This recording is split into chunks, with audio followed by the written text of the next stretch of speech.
तो इसमें मगध देवों का उपकार है। और जो भी सज्जन होते हैं, सर्वार्थ सिद्धि में एक सुंदर बात लिखी है बोधि दुर्लभ अनुप्रेक्षा में, कि जीवों में बहुत प्रकार के गुण होते हैं, लेकिन एक गुण बहुत दुर्लभ होता है। वो कौन सा गुण है? कि जिसके माध्यम से अपना उपकार हुआ है उसका आभार मानना। ये गुण बहुत दुर्लभ होता है। अक्सर लोग अपने माँ बाप के उपकार को भूल जाते हैं, और कुछ लोग तो ये कह देते हैं कि उनका कर्तव्य था, उनने पैदा क्यों किया, पैदा किया तो फिर निभाना पड़ता, अब हम अपने बच्चों को निभाएंगे। तो वही स्थिति होती है। फिर आपने जो उनके साथ बुढ़ापे में किया है वो आपके बच्चों ने देखा है, तो वो परंपरा जारी रखेंगे, याद रखना। क्या समझे आप?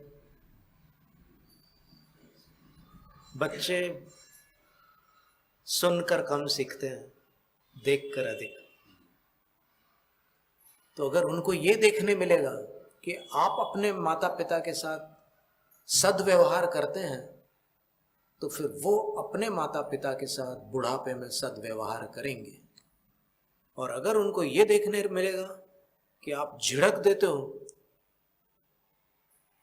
आप कठोर वचन बोलते हो, आप दुर्व्यवहार करते हो, आप ठीक से भोजन नहीं देते हो, आप उनको डांट देते हो, आप उनको घर से अलग करना चाहते हो, आप उनको वृद्धाश्रम में डालना चाहते हो और डाल रहे हो, तो वो सारी चीजें उसके अंदर इम्प्लांट हो जाती है।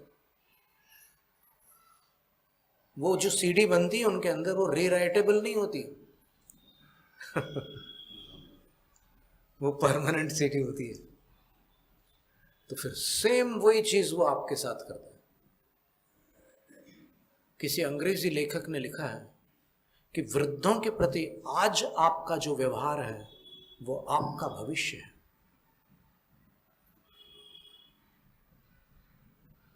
कुछ समझ में आया? तो बुढ़ापे में जिसके साथ जो हो रहा है,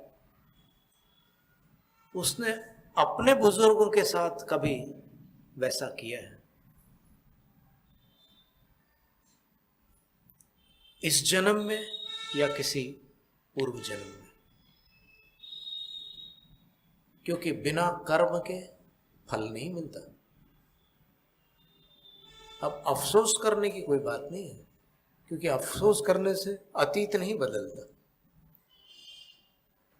अब कोई विद्यार्थी पढ़ लिख करके इंजीनियर बन जाए और उसके बाद फिर ऐसे बैठ करके सोचे कि अरे मैं डॉक्टर बनता तो अच्छा रहता, तो अब क्या होगा? डॉक्टर बनता तो अच्छा रहता। अरे जब मौका था तब कर लेते ना। पर फिर भी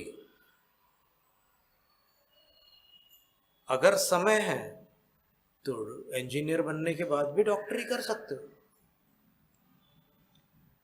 हम लोग जब पढ़ते थे मेडिकल में, तो फिर एक स्टूडेंट आए थर्ड ईयर में, तो हम लोग थोड़ा सोचने लग गए कि ये अच्छा है, एकदम थर्ड ईयर में कैसे आ गए। फिर पता चला कि ये पहले ही स्टूडेंट रह चुके हैं यहाँ पर, वो फर्स्ट सेमेस्टर तो क्लियर कर चुके हैं, इसलिए सेकंड सेमेस्टर में वो थर्ड ईयर में डायरेक्ट आ गए हैं। तो बोले कि कहाँ चले गए थे? तो बोले ये 10 साल के लिए कहीं गुरुकुल में या फिर कहीं ऐसे स्थान पर किसी गुरु के पास कुछ धर्म सीखने गए थे बोले, और अब इनकी इच्छा हुई है कि डॉक्टरी पूरी कर लेते हैं, तो पूरी कर रहे। तो ऐसा प्रावधान भी था उस समय, अभी क्या पता नहीं, आज के अपडेट्स पता नहीं क्या है। तो उस समय ऐसी स्थिति भी थी। तो देखो कई लोग ऐसे हैं जो 60 वर्ष के बाद महान बने।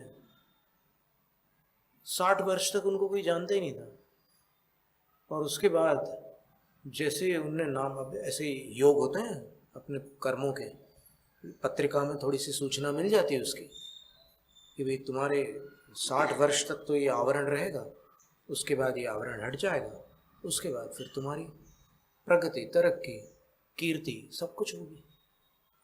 तो वैसा होने लग जाता है।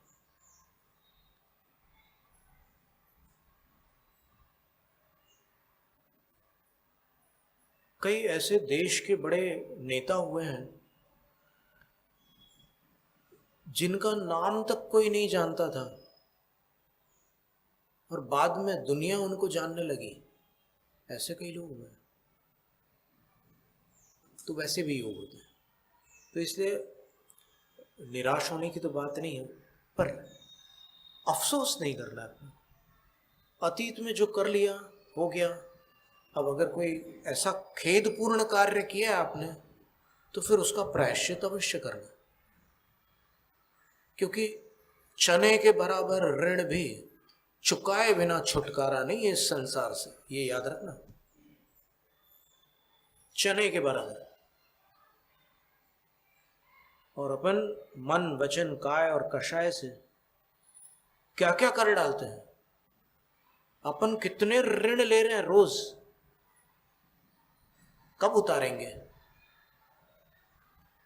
तो इसलिए अगर कुछ याद आए अपने को कि मैंने कोई ऐसी गलती की थी जिसका मुझे प्रायश्चित करना उचित रहेगा, तो फिर सच्चे दिल से गुरु के सामने जाकर 10 दोषों से रहित अपनी उस गलती की आलोचना करके प्रायश्चित ले लेना। और प्रायश्चित लेने के बाद, जैसा आगम कहता है, प्रायश्चित से पाप धुलते हैं, धुलेंगे।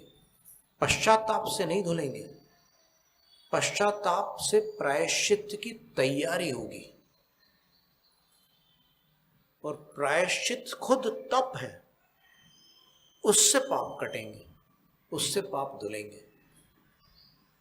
हर सज्जन को गलती पर पश्चाताप होता है। ये सज्जनता का लक्षण है कि गलती करने के बाद सज्जन पछताते हैं। दुर्जन सोचते हैं तो हो गई क्या है, ऐसी होती है दुर्जनों की दशा। लेकिन जो सज्जन होते हैं उनको अफसोस होता है, मेरे से गलती हुई, नहीं, मुझे सुधार करना होगा।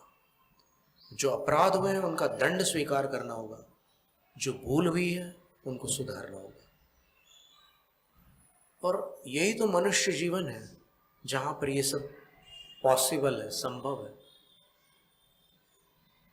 अंतिम सांस तक अपन कुछ नया सीख सकते हैं और अपना सुधार कर सकते हैं। सबसे बड़ा क्षेत्रफल कौन से क्षेत्र का है?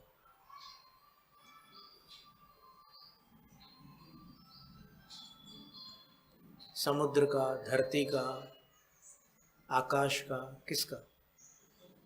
तो अगर अपन अपने अंदर देखें तो सबसे बड़ा क्षेत्रफल सुधार का। बहुत गुंजाइश है उसमें। प्रतिदिन हर जगह आप देखोगे कि कहीं ना कहीं हम सुधार कर सकते हैं। अब क्या होता है कि कुछ संस्कार पड़ जाते हैं तो सुधरना चाहते हैं, लेकिन फिर से चूक हो जाती है। पर अगर उसको अपन अपने, आचार्य ने कहा था एक बार कि अपने मन को डांटना मत। मान लो गलती सुधार करने का आपने भाव किया, उसके बाद फिर से गलती हो गई, तो मन को डांटना मत। मन को प्रेम से कहना कि अब आगे और सावधान रहना। हो सकता है 1 आध 2 बार और चूक हो जाए, लेकिन आप जितनी बार उसको प्रेम से बोलेंगे तो उसको अच्छा लगेगा। और जो चीज़ अच्छी लगती है उसको करने का मन होता है, और फिर वो काम होने लग जाएगा।